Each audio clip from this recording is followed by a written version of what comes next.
तर आजच्या या क्लासमध्ये तुमचं सर्वांचं स्वागत करतो।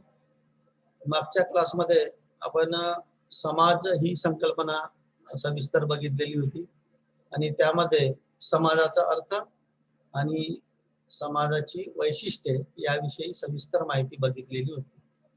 आजच्या या पिरियडमध्ये आपण सामाजिक समूह ही जी समाजशास्त्रामधील एक दुसरी महत्त्वाची संकल्पना आहे त्याविषयी माहिती पाहणार आहोत।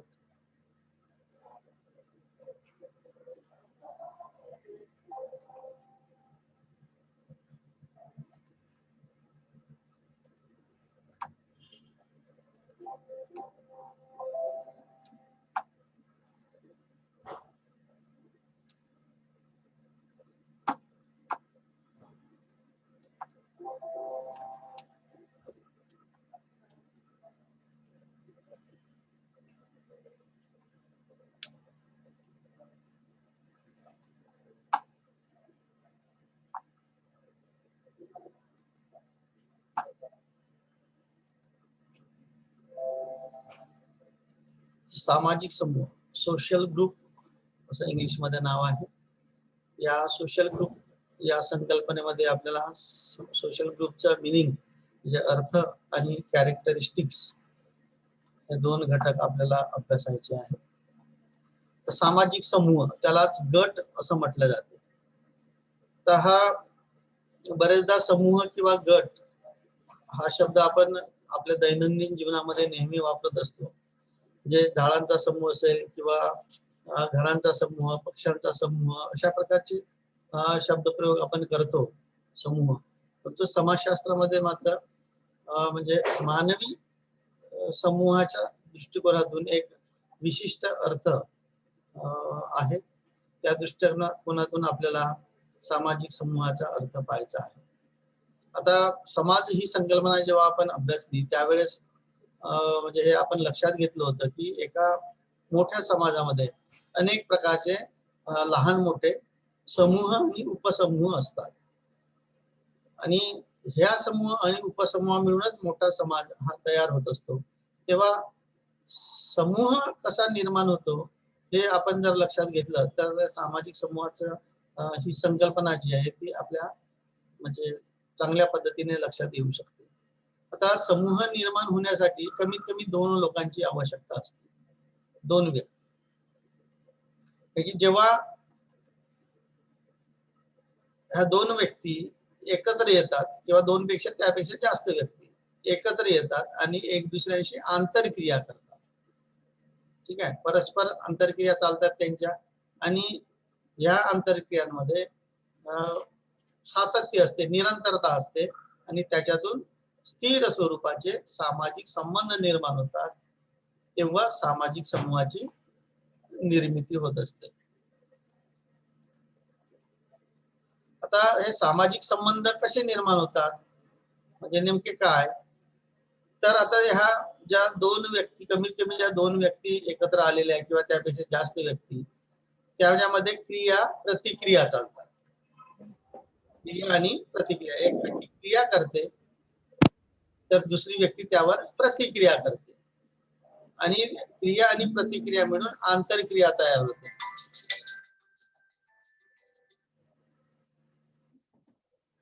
क्रिया आणि प्रतिक्रिया मिळून आंतरक्रिया तयार होते आणि ही आंतरक्रियेची निरंतरता म्हणजे सामाजिक संबंध। कारण की त्या आंतरक्रियामध्ये निरंतरता असते, सातत्य असते, स्थिरता येते त्याला, तेव्हा ते सामाजिक संबंध निर्माण होतात।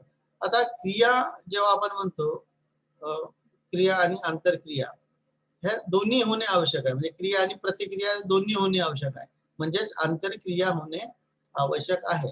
आता समजा दोन व्यक्ती कोणत्या निमित्ताने एकत्र समजा आले किंवा गर्दीमध्ये एखादा व्यक्तीचा पाय दुसऱ्या व्यक्तीच्या पायावर पडला आणि अशा वेळेस त्यांनी समोरच्यानी ही जी क्रिया झाली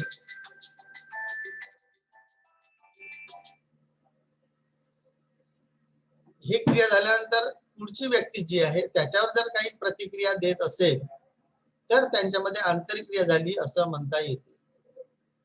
आणि समोरचा व्यक्ती जर प्रतिक्रिया देत नसेल तर त्याला आंतरक्रिया असं म्हणता येत नाही, ती म्हणजे एकतर्फी क्रिया झाली। त्या दिवशी जसं सायकलचं म्हणजे उदाहरण दिलं तुम्हाला की तो सायकलची म्हणजे टक्कर जर झाली किंवा मोटरसायकलची टक्कर झाली आणि ते पडले आणि त्याच्यावर त्यांच्या काहीच क्रिया झाल्या नाही, अशा वेळेस त्यांच्यात आंतरक्रिया त्याला म्हणता येत नाही. म्हणजे एकाने क्रिया केल्यानंतर दुसऱ्याने त्याची प्रतिक्रिया दिली पाहिजे, तेव्हा त्याला आपण आंतरक्रिया असं म्हणतो. आणि या आंतरक्रिया ज्या नेहमी चालतात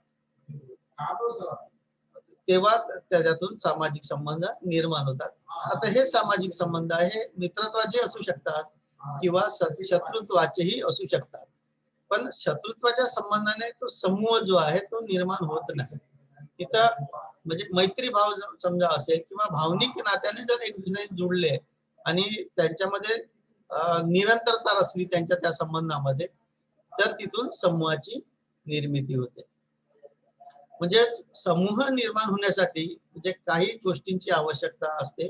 त्याच्यामध्ये महत्वाचा भाग म्हणजे उद्दिष्ट जे आहेत, त्या उद्दिष्टाने ते एकत्र आलेले आहेत, त्यांच्या उद्दिष्टांमध्ये एकरूपता असली पाहिजे. त्यानंतर त्या म्हणजे समूहातील त्या लोकांमध्ये परस्पराबद्दलची जाणीव ही असली पाहिजे. त्यानंतर त्या दोघांमध्ये किंवा त्या समूहामध्ये असणाऱ्या दोन किंवा दोनपेक्षा जास्त ज्या लोकांमध्ये विचारांचेही आदान प्रदान होणे आवश्यक आहे. आणि हे सगळं होण्यासाठी मानसिक समीपता ही असणे अतिशय आवश्यक असते, त्याशिवाय सामाजिक समूह निर्माण होत नाही. म्हणजे हा सामाजिक समूहाचा अर्थ आपण या ठिकाणी लक्षात घेतला. याशिवाय आपण काही व्याख्या पाहू सामाजिक समूहाच्या, ज्या माध्यमातून आपल्याला सामाजिक समूहाचा निश्चित असा अर्थ आपल्या लक्षात येईल. त्याच्यामध्ये ऑकबर्न आणि निम्पॉफ यांनी केलेली व्याख्या आपण पाहू. ते असं म्हणतात की जेव्हा दोन किंवा त्यापेक्षा जास्त व्यक्ती एकत्र येतात आणि परस्परांना प्रभावित करतात, तेव्हा त्या व्यक्तींचा सामाजिक समूह बनतो. म्हणजे इथे सामाजिक समूह निर्माण होण्यासाठी दोन किंवा त्यापेक्षा जास्त व्यक्तींची आवश्यकता आहे, अशा प्रकारे ऑकबर्न आणि निम्पॉफ म्हणतात. आणि ते दोन किंवा त्यापेक्षा जास्त लोक एकत्र आले म्हणजे समूह बनत नाही, हे मात्र तुम्ही लक्षात घ्या. कारण की बस स्टँड किंवा रेल्वे स्टेशनवर म्हणजे बरीचशी गर्दी जमा होते, म्हणजे तो समूह नाही, त्याला सामाजिक समूह म्हणता येत नाही. तिथे जे व्यक्ती एकत्र आलेले आहेत ते त्या एकत्र येणाऱ्या व्यक्तींमध्ये जे आंतरक्रिया चालणे आवश्यक आहे. म्हणजे परस्परांना प्रभाव केव्हा करतील, जेव्हा त्यांच्यामध्ये आंतरक्रिया चालतील. आंतरक्रिया चालल्यामुळे एक दुसऱ्यांना ते प्रभावित करतात आणि ते नेहमी मग एकत्र येत राहतात आणि त्यांच्यामध्ये आंतरक्रिया वारंवार चालत राहतात. अशा वेळेस त्या व्यक्तींचा सामाजिक समूह तयार होतो. म्हणजे मित्रांचा समूह जो असतो तो सामाजिक समूहच आहे. कुटुंब हा एक सामाजिक समूह आहे. विवाहातून दोन व्यक्ती एकत्र येतात म्हणून त्यालाही समूह असं म्हणता येतं. त्यानंतरच व्याख्या केली आहे जॉन क्युबर यांनी केलेली व्याख्या. समूह म्हणजे परस्परांशी आदान प्रदान करणाऱ्या कितीही व्यक्तींचा समुच्चय.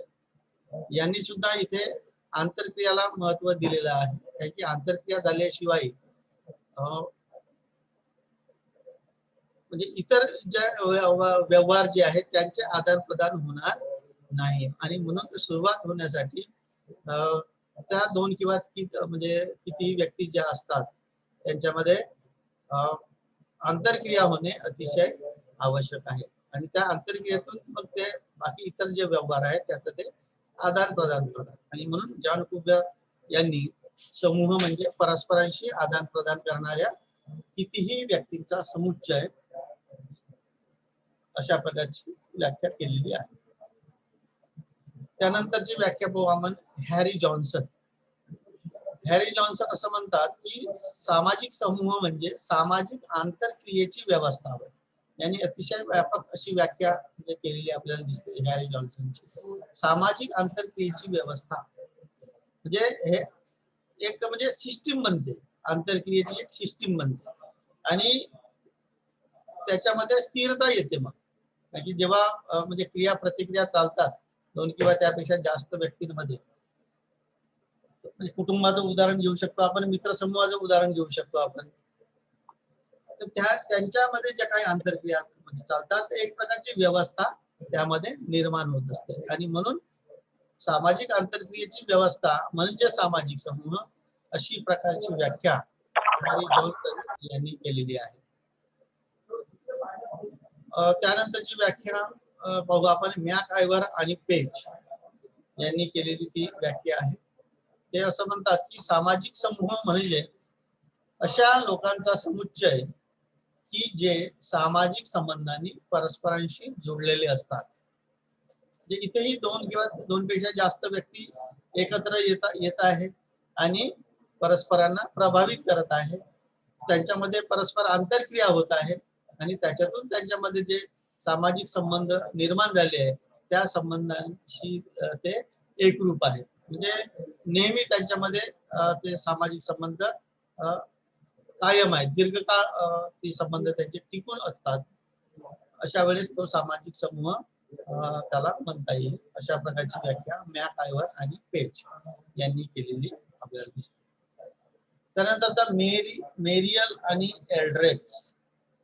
काही काही ठिकाणी मेरिल असा शब्द पण असतो काही पुस्तकांमध्ये.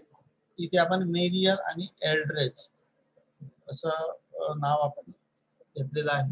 ते असं म्हणतात की बऱ्याच काळापर्यंत एकमेकांशी संपर्क ठेवणाऱ्या आणि समान उद्दिष्टानुसार कार्य करणाऱ्या दोन किंवा अधिक व्यक्तींचा समूह म्हणजे सामाजिक गट होय. आता इथे बराच काळ म्हणजे संबंधामध्ये सातत्यता त्यांनी सांगितलेलं आहे. बराच काळ एकमेकांशी संपर्क असणे म्हणजे त्यांच्या संबंधामध्ये हे सातत्य निरंतरता आहे आणि दीर्घकाळ ती त्यांचे सामाजिक संबंध टिकून राहतात. आणि म्हणून ते दीर्घकाळ एकमेकांशी सामाजिक संबंध ठेवणाऱ्या आणि हे असं ठेवत असताना ते जे काही त्या गटामध्ये काम करतात ते समान उद्दिष्टानुसार काम करतात. त्यांची उद्दिष्ट समान असतात त्यानुसार ते काम करतात. आणि म्हणून समान उद्दिष्टानुसार कार्य करणाऱ्या दोन किंवा अधिक व्यक्तींचा समूह म्हणजे सामाजिक गट अशा प्रकारची व्याख्या मेरिल आणि एल्ड्रेच यांनी केलेली आहे. आता ह्या व्याख्या आपण लक्षात घेतल्या तर आपल्याला सामाजिक समूहाची वैशिष्ट्ये हे सुद्धा आपल्या लक्षात येतात. तर ती आपण वैशिष्ट्ये पाहू. आता याच्यामध्ये सामाजिक समूह जे आपण लक्षात घेतले त्याच्यामध्ये अर्थाच्या संदर्भात काही मुद्दे आपल्या लक्षात येतात की सामाजिक समूह निर्माण होण्यासाठी कमीत कमी दोन व्यक्तींची गरज असते. त्यानंतर त्या व्यक्तींमध्ये आंतरक्रिया असली पाहिजे ही त्याच्यामधली अट आहे. त्याचबरोबर त्या व्यक्ती परस्परांना प्रभावित करीत असल्या पाहिजे. म्हणजे त्या आंतरक्रिया ह्या नेहमी चालत राहिल्या पाहिजे. सातत्यता पाहिजे त्यांच्या त्या आंतरक्रियांमध्ये किंवा त्यांच्यामध्ये जे सामाजिक संबंध निर्माण झालेले आहेत त्यांच्यामध्ये सातत्यता किंवा निरंतरता असणे आवश्यक आहे. आणि त्या माध्यमातून ते परस्परांना प्रभावित करीत असतात. तर हे तीन जे मुद्दे आहेत ह्या तीन मुद्दे अतिशय महत्वाचे आहेत. म्हणजे सामाजिक समूह किंवा सामाजिक गट हा निर्माण होण्यासाठी ही तीन मुद्दे तुम्ही लक्षात ठेवा. म्हणजे तुमच्या व्याख्या सुद्धा तुमच्या लक्षात राहतील. त्यानंतर आपण वैशिष्ट्य घेऊ. वैशिष्ट्य इथे 9 वैशिष्ट्ये एकूण सांगितलेली आहेत. थोडक्यामध्ये प्रत्येक वैशिष्ट्याचं विश्लेषण जे आहे आपण थोडक्यामध्ये पाहू. त्यामध्ये पहिला दोन किंवा त्यापेक्षा जास्त व्यक्ती. ठीक आहे. दुसरा आहे समान उद्दिष्टे. तिसरा आंतरक्रिया. चौथा सहकार्य. पाचवा भूमिकांचे वितरण. सहावा स्वतंत्र अस्तित्व. सातवा आम्हीची भावना. आठवा आहे संपर्क व निकटता.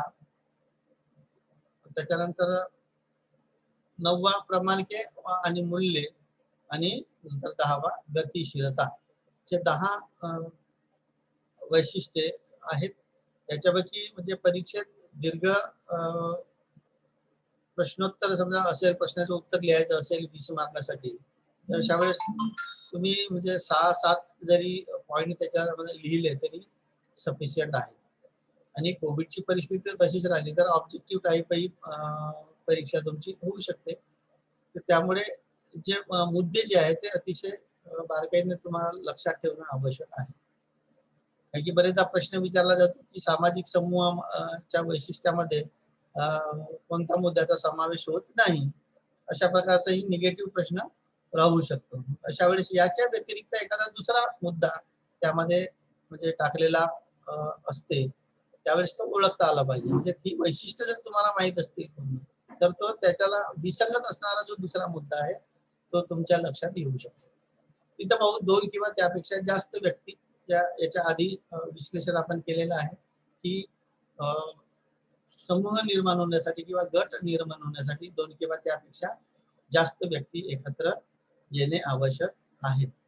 किंवा कारण की आंतरक्रिया जर करायचं असेल तर त्यासाठी म्हणजे एक आणि तो दुसरा व्यक्ती त्यासमोर असणं आवश्यकच आहे. आणि त्याच्यामुळे पहिल्या व्यक्ती जेव्हा क्रिया करते तेव्हा तो दुसरा व्यक्ती त्याच्यावर प्रतिक्रिया करेल. आणि म्हणून मग त्या क्रिया आणि प्रतिक्रियेतून आंतरक्रिया निर्माण होत असतात. आणि या आंतरक्रिया जेव्हा दीर्घकाळ चालतात तेव्हा तो एक समूह किंवा गट तयार होत असतो. मित्रांचा समूह तुम्ही लक्षात जर घेतला तर तुमच्या ते लक्षात येते. त्याच्यानंतर तो दुसरा समान उद्दिष्ट, कारण की समूह निर्माण होण्यासाठी उद्दिष्टही समान असणे आवश्यक आहे. त्याची अनेक ठिकाणी जेव्हा आपण जातो तेव्हा अनेक लोकांशी आपला संपर्क येतो, आपण भेटतो, त्यांच्यासोबत आंतरक्रिया करतो. पण सगळ्यांसोबत आपण दीर्घकाळ आंतरक्रिया करत राहत नाही. काही बाबतीमध्ये टेम्पररी असतात त्या आपल्या क्रिया प्रतिक्रिया, तर काहीच्या बाबतीमध्ये मात्र त्या वारंवार होत जातात.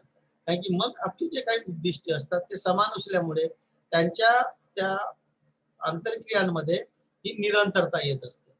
आणि म्हणून ती निरंतरता येण्यासाठी किंवा स्थिर स्वरूपाचे संबंध निर्माण होण्यासाठी त्या लोकांमध्ये समान उद्दिष्टे असणे आवश्यक असते. आणि म्हणून हा समान उद्दिष्ट जो आहे हा सामाजिक समूहाचा एक महत्वाचा वैशिष्ट्य आहे.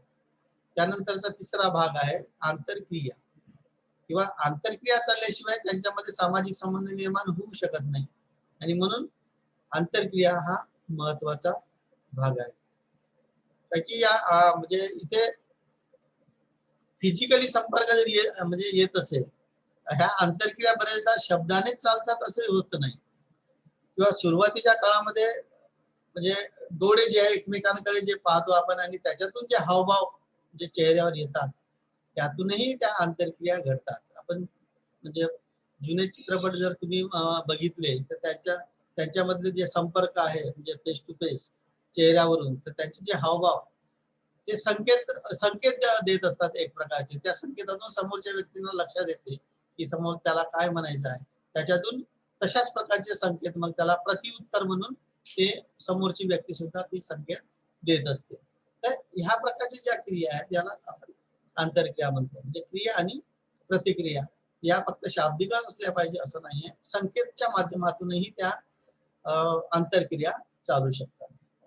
त्यानंतरचा जो मुद्दा आहे तो आहे सहकार्य. म्हणजे ही सहकार्याची भावना ह्या त्या समूहातील लोकांमध्ये असली पाहिजे, तरच तो समूह म्हणजे कायम राहतो किंवा टिकतो.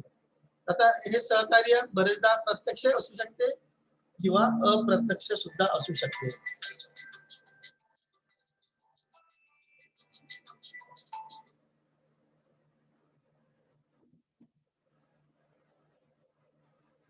सहकार्य जे आहे म्हणजे त्या ग्रुपमध्ये ते प्रत्यक्ष किंवा अप्रत्यक्ष सुद्धा असू शकते. कोणत्याही प्रकारचे जरी सहकार्य असेल तरी त्यांच्या संबंधामध्ये जे आहे ही निरंतरता कायम राहते आणि तो म्हणजे समूह तो टिकतो. त्यानंतर भूमिकांचे वितरण. आता जेव्हा समूह निर्माण झालेला आहे तेव्हा त्या समूहामध्ये म्हणजे प्रत्येक व्यक्तीचे एक विशिष्ट स्थान निर्माण झालेलं असते त्या समूहामध्ये. म्हणजे त्यालाच आपण दर्जा असं म्हणतो समाजशास्त्रीय भाषेत, सामाजिक दर्जा.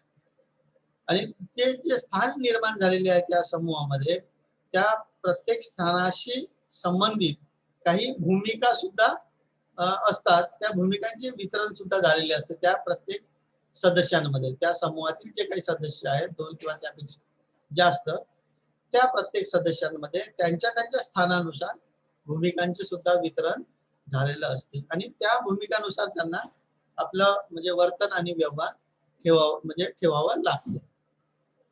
त्यानंतरचा जो मुद्दा आहे तो आहे स्वतंत्र अस्तित्व. म्हणजे प्रत्येक समूह हा स्वतंत्रच असतो, म्हणजे त्याचं अस्तित्व स्वतंत्र असते. एकच व्यक्ती म्हणजे एका समूहाशी जशी संबंधित असते तशी दुसऱ्या समूहाशी संबंधित असते, परंतु दुसरा समूह वेगळा, त्या त्या समूहामधील त्या व्यक्तीचं स्थान वेगळं, त्या व्यक्तीच्या भूमिका सुद्धा वेगवेगळ्या असतात. म्हणजे एकाच व्यक्ती अनेक समूहाशी जरी संबंधित असली तरी प्रत्येक समूहाचं एक स्वतंत्र अस्तित्व असते. त्या प्रत्येकाचे स्थान आणि किंवा त्याला दर्जा म्हणतो आपण, दर्जा आणि त्याला अनुसरून असणाऱ्या भूमिका या सुद्धा वेगवेगळ्या असतात. म्हणजे प्रत्येक समूहाची संरचना जी आहे ती वेगवेगळी असते आणि म्हणून त्याला स्वतंत्र अस्तित्व असते असं म्हटलं जातं. त्यानंतरचा आहे पॉइंट 7वा, आम्हीची भावना. आम्ही, आपण, कारण की त्या ग्रुपमध्ये जेव्हा आपण वावरतो, वर्तन आणि व्यवहार करतो तेव्हा आपण सर्व अशाच प्रकारचे म्हणजे शब्द प्रयोग त्या ठिकाणी होत असतात. इथे वैयक्तिक स्वार्थ जनरल राहत नाही. मित्रांचा समूह जेव्हा आपण म्हणतो, मित्रांचा गट, तेव्हा त्या मित्रांच्या त्या ग्रुपमध्ये इथे स्वार्थी भावना होत नाही. म्हणजे कोणतेही कार्य हे सगळे मिळून त्या म्हणजे करण्याचा ते प्रयत्न करत असतात. ही जी आम्हीची भावना आहे. कुटुंब हा एक समूह आपण पाहू, त्याच्यामध्ये ती आम्हीची भावना दिसतो. वैयक्तिक स्वार्थ त्या ठिकाणी दिसत नाही किंवा अहम भाव जो असतो तो सुद्धा त्या ठिकाणी राहत नाही. तर ही आम्हीची भावना हा सामाजिक समूहाचं एक महत्वाचं वैशिष्ट्य आहे. आता समाज जेव्हा आपण म्हणतो त्या याच्यामध्ये आम्हीची भावना ही तेवढी दिसणार नाही, किंवा एका समाजात अनेक समूह आहेत आणि एक व्यक्ती अनेक समूहाशी संबंधित आहे. तर काही समूह कसे जिथे अनौपचारिक संबंध तयार झालेले आहेत, अनौपचारिक संबंध, तर अशा ठिकाणी आम्हीची भावना ही जास्त असते. कुटुंब, विवाह किंवा मित्र समूह यांच्यामध्ये आम्हीची भावना ही जास्त असते आणि त्यामुळे त्यांच्यामध्ये जे संबंध असतात, सामाजिक संबंध, ते आपल्या अनौपचारिक स्वरूपाचे असतात. इतर जे काही ग्रुप आहेत किंवा गट आहेत, जसं म्हणजे शाळा महाविद्यालय असेल किंवा इतर आर्थिक संस्था असतील, बँक असेल किंवा इतर राजकीय पक्ष असतील किंवा मग एखादा उत्सव मंडळ असेल, दुर्गा उत्सव म्हणा किंवा गणेश उत्सव मंडळ किंवा मग इतर गट, त्या गटांमध्ये तेवढी ती आम्हीची भावना असल्याची दिसत नाही. म्हणजे जिथे अनौपचारिक संबंध म्हणजे असतात त्या ठिकाणी आम्हीची भावना ही जास्त असते. त्यानंतरचा संपर्क आणि निकटता. कारण की समूह हे दीर्घकाळ टिकण्यासाठी त्या समूहामध्ये असणाऱ्या लोकांमध्ये सतत संपर्क असणे आवश्यक आहे, सतत जवळीकता असणे आवश्यक आहे. कारण की ते संबंध हे समोरासमोरचे असतात, म्हणजे प्राथमिक स्वरूपाचे संबंध त्यांच्यामध्ये असतात आणि त्याच्यामुळे त्यांचा काय वारंवार जो संपर्क होत असतो त्याच्यातून त्यांची जी मैत्री आहे किंवा अनौपचारिक संबंध जे आहेत ते जास्त दृढ होत जातात. म्हणजे एखाद्या समूहामध्ये म्हणजे अनौपचारिक संबंध किती प्रमाणात आहेत हे लक्षात घेण्यासाठी त्या समूहातील सदस्यांमध्ये किंवा लोकांमध्ये किती प्रमाणात एक दुसऱ्यांशी संपर्क राहतो किंवा किती जवळीकता आहे त्यावरून आपल्या लक्षात येते. जेवढी जास्त जवळीकता राहील, जेवढा जास्त संपर्क राहील, तेवढी जवळीकता निर्माण होईल आणि त्याच्यातून अनौपचारिक संबंध हे तयार होतील आणि तेवढीच जास्त आम्हीची भावना त्यामध्ये निर्माण होत जाते. त्यामुळे हा जो मुद्दा आहे, संपर्क आणि निकटता, जवळीकता, समीपता असे त्याला शब्द आहेत निकटतेला, तर हा जो मुद्दा आहे सामाजिक समूहाच्या वैशिष्ट्यासाठी अतिशय महत्वाचा आहे. त्यानंतर प्रमाणके आणि मूल्य. 9वा पॉइंट, प्रमाणके आणि मूल्य. तर समूह जेव्हा आपण म्हणतो, मग तो मित्र समूह असो, कुटुंब असो किंवा मग इतर कोणताही समूह असो, जे आता याच्या आधी जे उदाहरण दिले त्या प्रत्येक समूहामध्ये जे विशिष्ट स्थान असतात जे आधी सांगितलेलं आहे आणि त्याच्या संबंधित भूमिका असतात. मग ह्या स्थानाशी संबंधित असलेल्या भूमिका किंवा दर्जाशी संबंधित असलेल्या भूमिका ह्या म्हणजे योग्य पद्धतीने त्या पाळल्या जाव्यात किंवा त्याचं पालन व्हावं यासाठी त्या सदस्यावर नियंत्रण करणारी एक व्यवस्था असते आणि ते नियंत्रण जे प्रस्थापित केले जातात ते प्रमाणके आणि मूल्य या आधारावर, म्हणजे त्या प्रत्येक समूहाची काही मूल्य असतात आणि त्या मूल्यांच्या आधारावर ती प्रमाणके ठरतात आणि ते त्या समूहाच्या हिताची असतात ते, आणि म्हणून त्या प्रमाणके आणि मूल्यानुसार त्या समूहातील सदस्यांनी वर्तन करायचे असते, व्यवहार करायचा असतो. आणि म्हणून प्रामाणिक आणि मूल्ये हा सामाजिक समूहासाठी अतिशय महत्वाचा घटक आहे. आणि त्यानंतर आहे गतिशीलता. गतिशीलता, गती म्हणजे वेग, आणि या शब्दावरून गतिशीलता ही संकल्पना निर्माण झालेली आहे. म्हणजे इथे गतिशीलता म्हणजे एका ठिकाणातून दुसऱ्या ठिकाणी जाण्याची प्रक्रिया, ठीक आहे, त्याला म्हणतात गतिशीलता. इथे जसा प्रगती आहे, विकास आहे, ह्या ज्या गोष्टी असतात ह्या गतिशीलतेमध्ये येतात. म्हणजे वाढ, प्रगती, विकास हे जे शब्द आहेत ह्या गतिशीलतेमध्ये म्हणजे समाविष्ट आहे. तर इथे त्या समूहामध्ये गतिशीलता सुद्धा असते, कारण की जे म्हणजे ज्या गरजा आहेत, समान गरजांच्या उद्दिष्ट पूर्तीसाठी जो समूह निर्माण झालेला आहे, तर त्याच्यामध्ये तिथे त्या व्यक्ती ज्या आहेत पुन्हा म्हणजे त्या समूहाचा किंवा त्या समूहातील सदस्यांचा विकास करण्यावर भर देत असतात, प्रगती करण्यावर भर देत असतात, आणि त्यानुसार मग त्यांचे वर्तन आणि व्यवहार चालत असतात, आणि तिथून त्या समूहाची प्रगती होत असते. आणि म्हणून गतिशीलता जो आहे हा अतिशय महत्वाचा म्हणजे घटक आहे, म्हणजे परिवर्तनशील असतो असं आपल्याला म्हणता येईल. तर अशा प्रकारचे हे जे 10 पॉइंट आहेत सामाजिक समूहाची वैशिष्ट्ये या संदर्भात. इथे आपण म्हणजे सामाजिक समूहाचा अर्थ आणि वैशिष्ट्ये याविषयीची आपण माहिती पाहिलेली आहे. इथे आजचा जो क्लास आहे आपण इथे थांबतो आहे.